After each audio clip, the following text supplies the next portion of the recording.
Timun Mas. Di suatu desa, hiduplah seorang janda tua yang bernama Mbok Sarni. Dia tinggal sendirian dan merasa kesepian.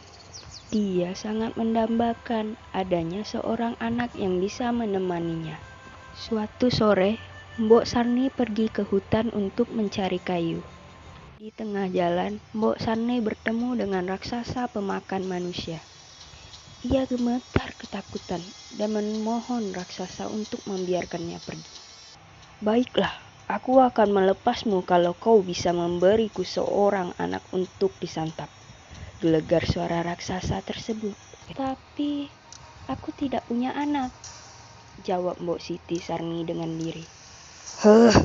Kalau gitu, ambil biji mentimun ini. Aku titip untuk kau tanam. 15 tahun lagi aku akan kembali untuk memakannya," geram sang raksasa. Mbok Sarni pun pulang dan menanam biji itu di halaman rumahnya. Setelah 2 minggu, mentimun itu tumbuh dan berubah sangat lebat. Salah satu mentimun terlihat berukuran cukup besar. Mbok Sarni kemudian memetik dan membelahnya. Ternyata mentimun itu berisi seorang bayi yang cantik jelita. Bayi itu kemudian diberi nama Timun Mas. Walaupun bahagia mendapat seorang anak, Mbok Sarni teringat akan janjinya pada raksasa. Ia berpikir keras mencari cara agar Timun Mas tidak diambil oleh raksasa. Setelah mendengar tentang adanya petapa sakti, ia segera menyuruh Timun Mas untuk pergi meminta pertolongan. Oleh sang petapa, Timun Mas diberi 4 buah bungkusan kecil untuk ditaburkan jika ia dikejar raksasa.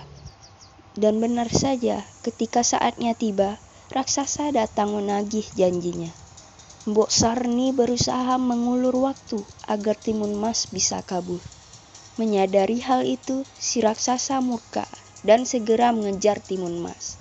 Pertama, Timun Mas melemparkan kantong yang berisi biji mentimun. Sungguh ajaib, timbul ladang mentimun yang lebat buahnya. Langkah raksasa pun menjadi terhambat karena tubuhnya terlilit batang timun. Lalu, dari jarum di kantong kedua, tumbuhlah pohon-pohon bambu yang sangat tinggi dan tajam. Kemudian, garam dalam kantong ketiga mengubah hutan menjadi lautan yang luas. Namun, raksasa tetap berhasil terbebas dari hambatan dan terus mengejar Timun Mas.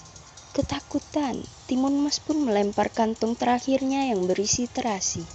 Dari situ terbentuklah lautan lumpur yang mendidih. Akhirnya sang raksasa tercebur di dalamnya dan mati. Timun Mas kembali ke rumah Mbok Sarni dengan lega. Mereka pun hidup berbahagia. Pesan moral yang dapat kita ambil dari cerita Timun Mas tersebut yaitu kita tidak boleh mengancam dan berlaku jahat kepada orang lain karena kita akan memperoleh hukuman setimpal. Raksasa yang sangat jahat mendapat hukuman dengan tenggelam di danau lumpur akibat ingin membunuh Timun Mas.